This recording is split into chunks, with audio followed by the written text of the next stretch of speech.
Hi అండి, అందరూ ఎలా ఉన్నారు? ఇవాళ అయితే నేను మీకు బీరకాయ తీగూర కర్రీ ఎలా చేయాలో చూపించబోతున్నాను.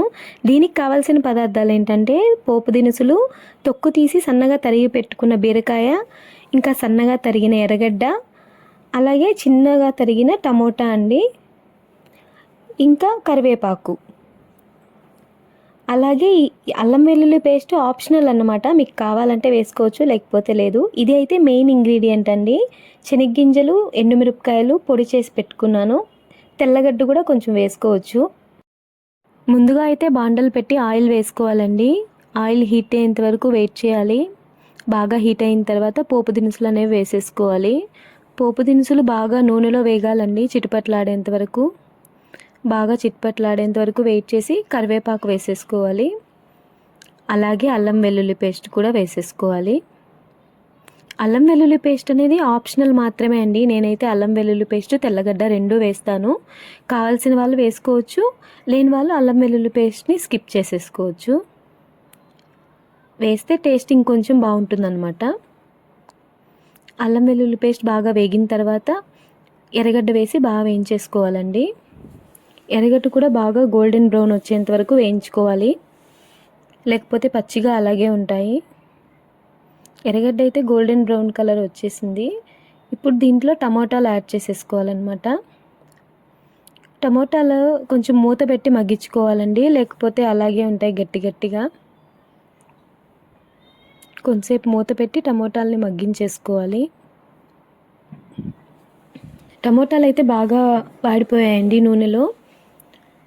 ఇప్పుడు మనం తరిగి పెట్టుకున్న బీరకాయని తీసుకొని వీటిలో యాడ్ చేసేసుకోవాలి. బీరకాయ కూడా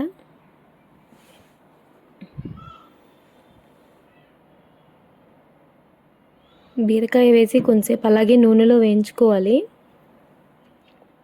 ఆ తర్వాత మనం దీంట్లో కొంచెం ఉప్పు, పసుపు, ధనియాల పొడి, మిరప పొడి కూడా వేసేసుకోవాలి.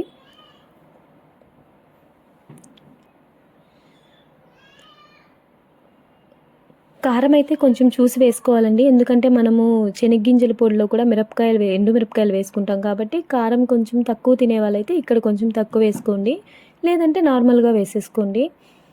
అలా బాగా వేయించేసిన తర్వాత కొద్దిగా నీళ్లు పోసేసి కొంచెంసేపు బాగా అలాగే ఉడకనివ్వాలి. బీరకాయ ముక్కలు మూత పెట్టి ఉడికించుకుంటే తొందరగా బీరకాయ ముక్కలు అనేవి ఉడికిపోతాయి అన్నమాట.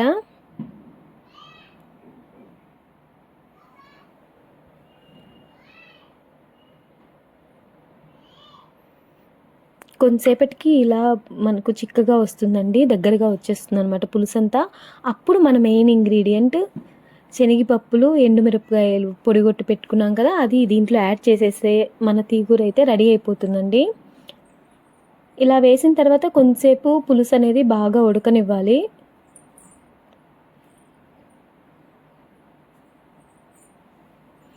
అంతే అండి, కొంతసేపు ఉడకగానే మన తీగూర అయితే రెడీ అయిపోయింది.